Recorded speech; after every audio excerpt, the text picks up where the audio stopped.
વાલિયા તાલુકાના વાગલખોર ગ્રામની પ્રાથમિક શાળા ખાતે દાંડી યાત્રાનું બાળકો દ્વારા રિહર્સલ કરવામાં આવ્યું હતું।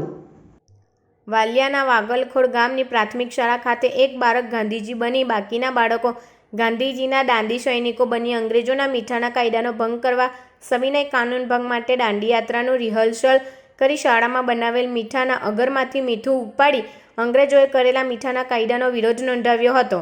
આમ 12 માર્ચ 1930ના દિવસે ગાંધીજીએ સાબરમતી આશ્રમમાંથી મીઠાના કાયદાનો વિરોધ કરવા પગપાળા યાત્રા દોડી સુધી કરી હતી। તે યાદને તાજી કરવા અને બાળકોને ઐતિહાસિક માહિતી પ્રત્યક્ષ જ્ઞાન મળે તે હેતુથી શાળાના આચાર્ય કાલિદાસ રોહિત અને જશુબેન દ્વારા દાંડી યાત્રાનું શાળામાં આયોજન કરવામાં આવ્યું હતું। આ કાર્યક્રમમાં શાળાના બાળકો તેમજ શિક્ષકો જોડાયા હતા।